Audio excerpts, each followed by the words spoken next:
अरे श्यामू, मुझे लगता है कि हम गांव में काम करके अपनी गरीबी दूर नहीं कर पाएंगे। चलो क्यों ना कहीं दूर जाकर काम करें जिससे हमें अधिक धन मिले। हाँ, तुम ठीक कहते हो रामू, चलो हम आज ही चलते हैं। दोनों मित्र राजी हो जाते हैं और चल देते हैं।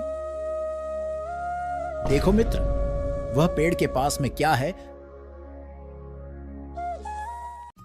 मित्र, यह तो बहुत सारा धन है, हम भी धनवान हो गए। चलो अब इस धन को आधा आधा बांट लेते हैं। मेरे पास तो बहुत धन हो गया है, इसलिए मैं शहर नहीं जाऊंगा। तुरंत मैं अभी और धन कमाना चाहता हूँ, इसलिए मैं तो जाता हूँ। तुम मेरे हिस्से का धन मेरे घर मेरी पत्नी को दे देना। यह कहकर श्यामू अपने हिस्से का धन रामू को दे देता है। रामू घर जाते हुए सोचता है, यदि मैं यह पूरा धन रख लूं तो मैं और अधिक धनवान हो जाऊंगा। ऐसा सोचने के बाद रामू श्यामू के हिस्से का धन श्यामू के घर नहीं देता है, पूरा धन अपने पास रख लेता है। कुछ महीने के बाद जब श्यामू वापस आता है और अपनी पत्नी से पूछता है, सुनो, रामू ने तुमको जो धन दिया था उसे लेकर आओ। नहीं, आपके मित्र ने मुझे धन नहीं दिया है, मैं बिल्कुल सच बोल रही हूँ।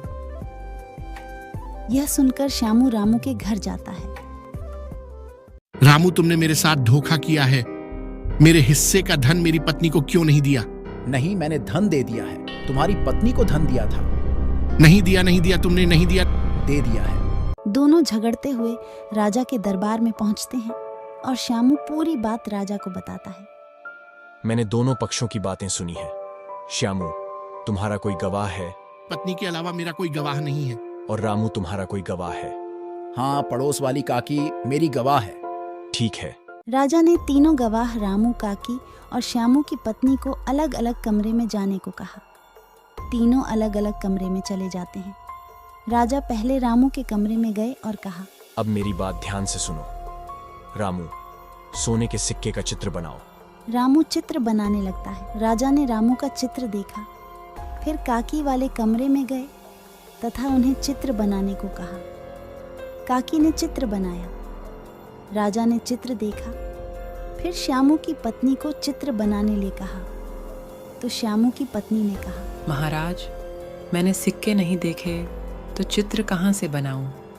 महाराज ने फैसला किया। मैंने तीनों के चित्र देखे। रामू तथा कक्की के चित्र अलग अलग हैं।